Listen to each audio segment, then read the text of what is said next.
What's up, guys? So I'm here to address this video. It's a topic that's kind of becoming a series on our channel because I guess this woman really does believe or have some kind of issue with dogs being able to think for themselves, to be able to operate independently, to be able to do stuff that a real working dog, a real protection dog should be able to do.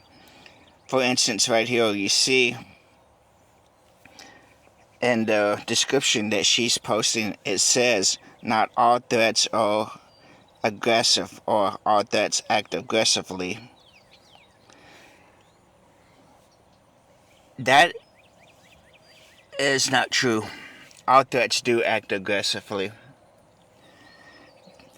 And when I say that, what I mean is when he becomes really aggressive, when he wants to actually do something, he is going to act aggressive.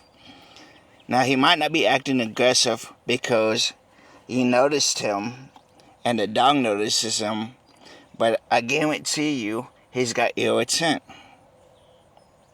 And the fact that he comes out seeing you and seeing the dog, and the fact that he does not back off, that is aggressive intent. So you kind of already flawed yourself and already contradicted yourself by saying that, because in order for it to be a threat, it has to be aggressive, or else you're just assuming that it's a threat. And that means you have your dog bark every damn time you get a hair in your ass that tells you a spider senses, or whatever the hell you want to call them, that you don't feel right, that you feel threatened. That is some Karen bullshit right there. Every time your order goes wrong at McDonald's, you feel threatened, so you're going to have your dog bark at the manager. That's basically what you're doing, because let's watch this video and find out. See, how does she even know the guy was a threat if he's not acting aggressive? So she's assuming this guy's a threat just because she wants to sell some bullshit that, hey, you have to command your dog to do everything that he can't think. Well, watch this. She's commanding the dog. See how the dog leans into her? The dog's not independent. The dog wants to have his head on the swivel. That's why he looks at the cameraman. But she's keeping him from looking towards the threat, because the dog recognizes in reality that someone else is there. Also, he knows the routine, because I'm pretty sure this is not their first time doing it. So, that right there, especially being on the gravel, the dog can hear him walking up behind him. He knows at this point he should be looking back and be like, hey, someone's following us. But she doesn't even give him that. And I'm going to point out why that's flawed here in a second.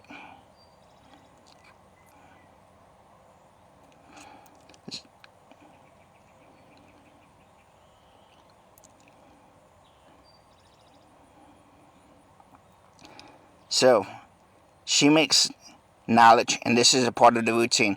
But let's change this location a little bit.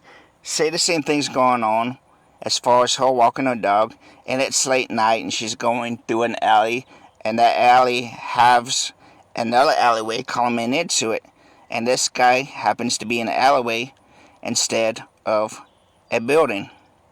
Say he's heading in the shadows or something like that. Say he's parked like he is in the garage, but in the alleyway, and he's inside that vehicle, and she doesn't even notice him to be able to know if he's going to be a threat or not, right? So she passes, and he gets out of his vehicle and does what he's doing right here. Instead of her having the chance to alert the dog, what if he pulls out, see how he's got the cell phone? What if that cell phone is now a gun, and he pulls out a gun and decides he wants to shoot her in the back of the head before she even has a second chance, a second thought, a second breath? He just shoots her and goes back into the shadows, as you can see. Very simple, easy to do right there, right? But a real dog, before this point right here, because obviously he's coming out. He's aggressive at this point. So the fact that she's saying that all threats don't act aggressively, him just walking out right there in a real situation is aggressive.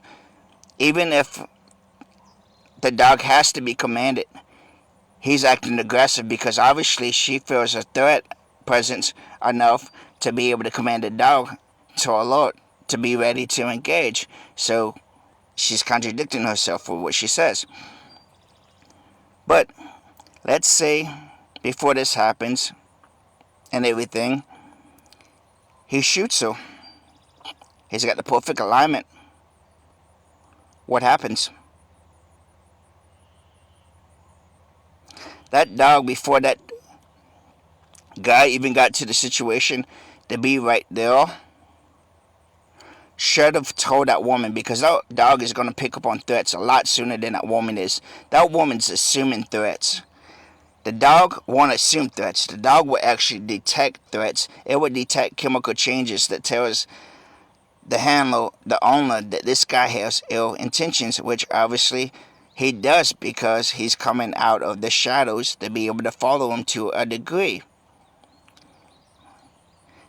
Now she's saying that you should not train your dog to be able to make the decision on its own. Well, what happens if he pulls out a gun and he shoots, and he doesn't necessarily kill her, but he keeps her from being able to communicate? Say he shoots her in the vocal cord. It skins her vocal cord's pierced, and she can't get her vocal cords to work right to communicate with the dog. Does the dog automatically attack the guy, or does the guy sit there and let the woman get shot again?